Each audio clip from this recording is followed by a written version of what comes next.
আমরা সবসময় বলি আমরা বিএনপির শুভাকাঙ্ক্ষী, আমরা বিএনপির শত্রু না। আমরা এমন একটা গণতান্ত্রিক সমাজের ক্যাম্পাসের স্বপ্ন দেখি যেখানে সবাই তাদের মতামতগুলো দিবে, তাদের অপিনিয়নগুলো দিবে, ডিবেট হবে, ডায়ালগ হবে। তো এই জুলাই বিপ্লব করেছে বাংলাদেশের ইয়াংরা, তরুণরা, যুবকরা। তো এই জেনারেশন কিন্তু আগামী 40 থেকে 50 বছর বাংলাদেশের রাজনীতিতে তারা থাকবে। তারা গত 16 বছর এক ধরনের তারা অপিনিয়ন দিয়েছে, এখন তারা ক্ষমতার স্বাদ গ্রহণ করার পরে, ভোটার মেজরিটি পাওয়ার পরে তারা জাতির সাথে বিচারিতা করছে। আজকের যে সংস্কার ভাবনা, সংস্কার আলাপ, এখানে এক পাখি গেস্ট হয়ে গেছে, আরো বৈচিত্র্যময় গেস্ট থাকলে ভালো হতো।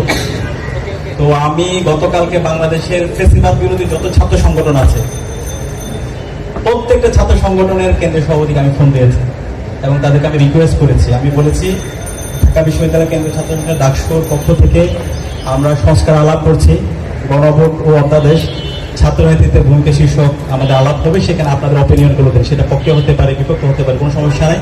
আমরা একটা ডিবেট করবো, এর বাইরে স্টুডেন্টরা থাকবে, শিক্ষার্থী থেকে আমরা মতামত দেবো, আপনি আপনার অপিনিয়নটা দিবেন। কিছু ছাত্র সংগঠন বলেছেন ঠিক আছে আমরা একটু জানাচ্ছি, আমাদের একটু মাদার অর্গানাইজেশনের সাথে একটু পরামর্শ করে জানাচ্ছি। এভাবে 1 ঘন্টা 2 ঘন্টা সময় নিয়েছেন। পরবর্তীতে তারা রেসপন্স করে নাই, কেউ রেসপন্স করেছে, কেউ অনাগ্রহ প্রকাশ করেছে।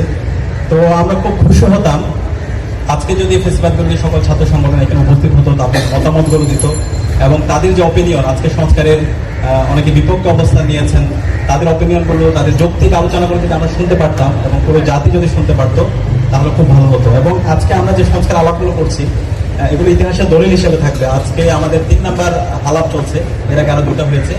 আমরা প্রত্যেকটা আলাপ একদম রিটেন ডকুমেন্ট হিসেবে বের করবো, এটা ডাকসুতে থেকে যাবে। 2025 সালে যে ডাকসু, সেটা হিস্ট্রিক্যাল ডকুমেন্ট হিসেবে থেকে যাবে, প্রত্যেকের অপিনিয়নগুলোর কথাগুলো। তো তাদের অপিনিয়নগুলো এখন থাকবে না, যেহেতু তাদেরকে দাওয়াত দেওয়ার পর আসেনি।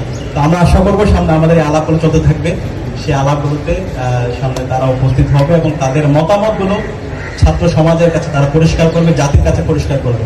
আমরা এমন একটা গণতান্ত্রিক সমাজের ক্যাম্পাসের স্বপ্ন দেখি যেখানে সবাই তাদের মতামতগুলো দিবে, তাদের অপিনিয়নগুলো দিবে, ডিবেট হবে, ডায়ালগ হবে। কিন্তু এখানে কোনো হকি স্টিক অথবা স্টাম্প নিয়ে কেউ যাবে না, যেটা আমরা ফেসিবাদে আমরা দেখতে পেয়েছি। তো সেই ধরনের একটি ক্যাম্পাস আমরা নিশ্চিত করার জন্য কাজ করছি, ইনশাল্লাহ সেটা একটা সাস্টেনেবল পজিশন আমরা নিয়ে যাব। আর এতক্ষণ ধরে আমাদের বক্তারা বিভিন্ন ছাত্র সংগঠনের কিন্তু চমৎকারভাবে আলোচনা করেছেন, আমরা তাদের সাথে একমত হয়ে আমি বলতে চাই এই জুলাই বিপ্লব, সেটা জুলাই বিপ্লব পরবর্তী যে নতুন একটা অ্যাসপাইরেশন, নতুন বাংলাদেশের স্বপ্ন, এটা হচ্ছে একটা জেনারেশনাল লড়াই, আমাদের একটা প্রজন্মের লড়াই। তো এই জুলাই বিপ্লব করেছে বাংলাদেশের ইয়াংরা, তরুণরা, যুবকরা। তো এই জেনারেশন কিন্তু আগামী 40 থেকে 50 বছর বাংলাদেশের রাজনীতিতে তারা থাকবে। জুলাই বিপ্লবে আপনারা দেখতে পেয়েছেন যারা প্লেকার্ড হাতে দাঁড়িয়েছিল, স্কুলের শিক্ষার্থী, মাদ্রাসার শিক্ষার্থী, কলেজের শিক্ষার্থী, বিশ্ববিদ্যালয়ের শিক্ষার্থী। এই তরুণরা, এই জেনজিরা তো আগামী 40 থেকে 50 বছর তারা বাংলাদেশে থাকবে। তারা এখন দেখছে কারা বাংলাদেশের জাতির সাথে, শহীদদের সাথে, শহীদদের রক্তের সাথে কারা প্রতারণা করছে, কারা দ্বিচারিতামূলক আচরণ করছে, কারা গত 16 বছর এক ধরনের তারা অপিনিয়ন দিয়েছে, এখন তারা ক্ষমতার স্বাদ গ্রহণ করার পরে, ভোটার মেজরিটি পাওয়ার পরে তারা জাতির সাথে বিচারিতা করছে। তো আজকে আমরা সবসময় বলি আমরা বিএনপির শুভাকাঙ্ক্ষী, আমরা বিএনপির শত্রু না।